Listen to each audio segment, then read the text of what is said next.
अस्सलाम वालेकुम। हकीकत की तलाश में खुश आमदीद। अपनी आज की इस वीडियो में हम आपके साथ इस बात का तज़किरा करेंगे कि कुरान पाक को कब और कैसे उठाया जाएगा। शुरू करने से पहले मैं चाहूँगा कि आप हमारे चैनल को सब्सक्राइब करें और बेल के बटन को दबाएं ताकि आपको हमारी नई वीडियो का नोटिफिकेशन मिलता रहे। ये ऐसा वक्त होगा जब क़यामत का आगाज़ सही मानों में होगा। ये वक्त बहुत लताफत और धीमे से अपने इख्तिताम को पहुँचेगा। सही मुस्लिम में हज़रत अबू हुरैरा रज़ी अल्लाह ताला अन्हु से रिवायत है, हुज़ूर पाक सल्लल्लाहु अलैहि वसल्लम ने फरमाया, अल्लाह ताला यमन से एक हवा भेजेगा जो सिल्क से ज़्यादा नरम होगी। ये हवा हर ऐसे इंसान तक पहुंचेगी जिसके दिल में ज़रा बराबर भी ईमान होगा और उनका इंतकाल हो जाएगा। जिनके दिल में ईमान नहीं होगा वो हवा उनके पास से ही गुजर जाएगी। ये मौत इंतहाई आरामदेह होगी। सही मुस्लिम की हदीस में आता है, यमन से एक हवा चलेगी, उसकी खुशबू इंतहाई मुतासिर कुन और मीठी होगी। ये हवा सिल्क से ज़्यादा आरामदेह होगी और जब लोग उसको सूंघेंगे, अगर उनके दिल में ईमान हुआ तो उनकी मौत बहुत आरामदेह और सुकून से वाक़या हो जाएगी। आपको क्या लगता है ऐसे वक्त में क्या होगा जब पूरी दुनिया में कोई भी इंसान ईमान के साथ ज़िंदा नहीं होगा? हजूर पाक सल्लल्लाहु अलैहि वसल्लम ने फरमाया, ऐसा वक्त आने के बाद अरब में लोग दोबारा बुत परस्ती की तरफ माइल हो जाएंगे। अब यहाँ अरब का लफ्ज़ वाज़ेह तौर से उन मुसलमानों की तरफ इशारा है जिनके दिल में ईमान नहीं होगा।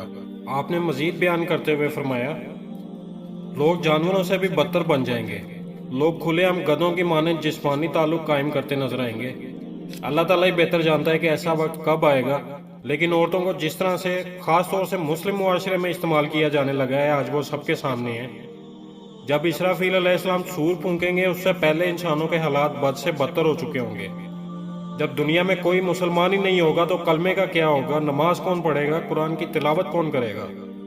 अब्दुल्ला इब्ने मसूद कहते हैं कि एक वक्त ऐसा आएगा, एक ऐसी रात आएगी जब मुकम्मल कुरान को अल्लाह ताला की तरफ वापस उठा लिया जाएगा। लोग उठेंगे तो कुरान पाक के सफ़ात मुकम्मल साफ हो चुके होंगे। सफ़ात तो बाकी रहेंगे, लेकिन कुरान पाक की आयात मुकम्मल तौर से मिट चुकी होंगी।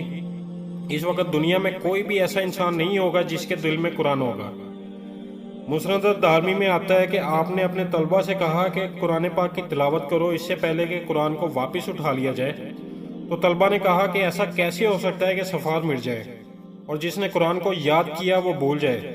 इब्ने मसूद ने कहा, एक ऐसी रात आएगी जब कुरान को वापस उठा लिया जाएगा और दुनिया में कोई भी ऐसा इंसान नहीं होगा जो कुरान पाक की एक आयत भी तिलावत कर सके। यहाँ तक कि लोग ला इलाहा इल्लल्लाह मोहम्मद रसूलुल्लाह भी कहना भूल जाएंगे। वो लोग जहालत की बातें करने लगेंगे। जहालत से मुराद हर तरह की गैर इखलाकी बातें भी हैं। एक और जगह इब्ने मसूद फरमाते हैं, कुरान पाक को एक ही रात में उठा लिया जाएगा। किसी भी मुसलमान के दिल में कुरान पाक की एक भी आयत महफूज नहीं होगी। कोई एक भी ऐसा इंसान नहीं होगा जो इसके मुतल्लिक बात भी कर सके। लोग जाहिलों की मानिंद नींद से बेदार होंगे। अगर हम इन दोनों हदीसों को इकट्ठा करें तो पता चलता है कि जिस दिन यमन वाली हवा चलेगी, उसी रात को कुरान पाक भी उठा लिया जाएगा। वो लोग जो मुसलमान नहीं होंगे और उन्होंने अगर कुरान पाक की किसी आयत या आयात को याद किया होगा तो सुबह उठने के बाद वो भूल जाएंगे। कुरान पाक के तमाम सफ़ात अल्फाज से खाली हो जाएंगे, कुछ भी बाकी नहीं होगा।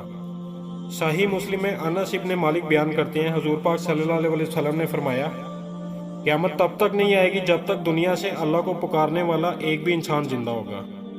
अब आप गौर करें, पहले यमन से हवा चलेगी और तमाम मुसलमान जिनके दिल में ईमान होगा वो इंतकाल कर जाएंगे और फिर रात के वक्त कुरान पाक को वापस उठा लिया जाएगा और सुबह को लोग कुरान से मुतल्लिक हर एक बात को भूल जाएंगे। तो इस दुनिया में कौन होगा जो अल्लाह का नाम लेगा?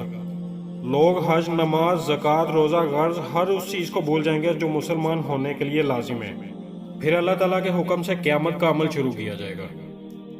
सोचें और गौर करें, आज हम किस मुकाम पर खड़े हैं। हम किन जुमलों और किन रवायात को फ़रोग़ दे रहे हैं। इसके साथ ही मैं अपनी वीडियो को इख्तिताम करूँगा और अगली वीडियो आने तक के लिए आपसे इजाज़त चाहूँगा। अल्लाह हाफिज़।